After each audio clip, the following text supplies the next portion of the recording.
The Holy Ghost smote my heart. I went to get a haircut. My barber in St. Louis, it's very rare that I can get a haircut at the same place twice. I know I need one now. Don't look too close.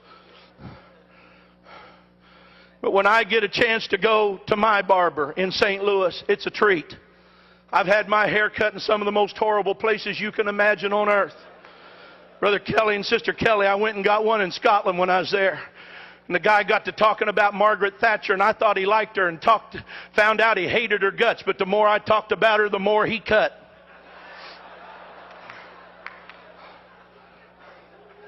I called my barber, said, "Can you get me in?" They said, "Yeah, come this afternoon."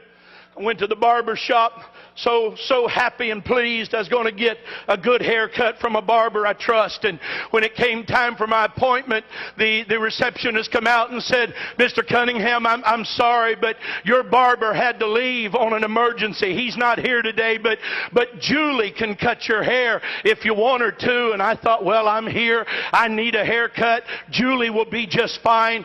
About 2 minutes later, a girl stepped around the petition. She had hair that was sticking straight up in spikes. Some of it was purple, some of it was blue, some of it was yellow, some of it was orange.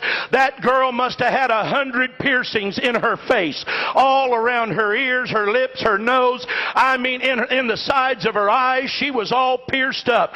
And under the piercing was all kind of painting. She had on polka dot pants and a plaid shirt. She had on 2 different color socks, and her shoes didn't match.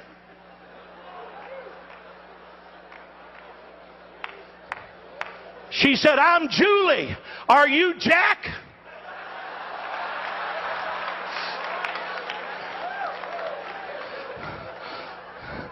If it wasn't for wanting to please God, I'd have said, "No, ma'am. Jack said tell you he had to leave."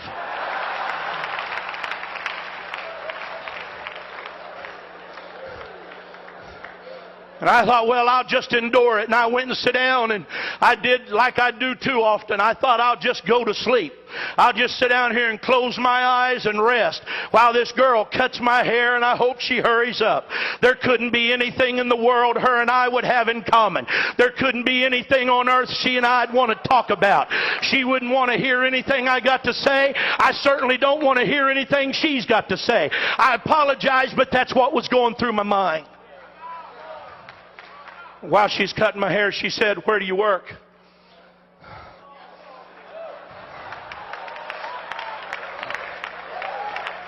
I said, "Well, I work over here at the World Evangelism Center. Go to the end of I-70 and right where it butts into 270, that big building right there." And she said, "Oh, yeah, I was there the other day."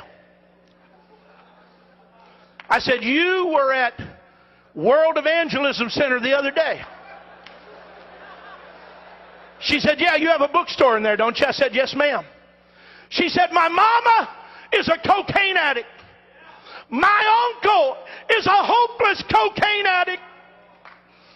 She said, "Somebody gave my mama one of those videos on Left Behind." And she said, "We all sat down in the living room and watched it." And she said, "I don't know nothing about God, and I don't know nothing about the church, and I don't know nothing about the Bible." But she said, "When I was finished watching it, I knew I didn't want to go to hell."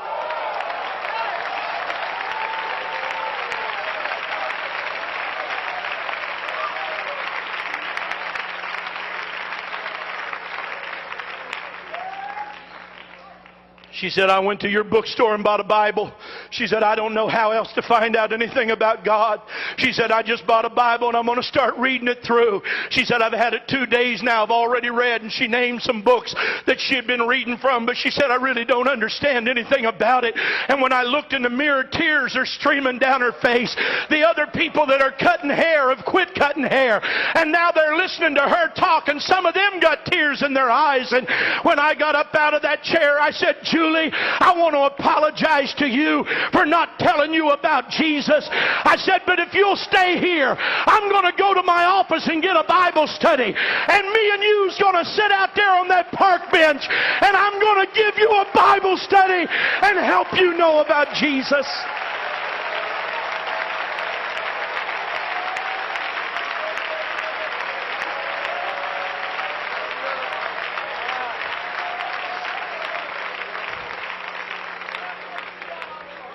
We don't have a right to determine who can hear and who can't.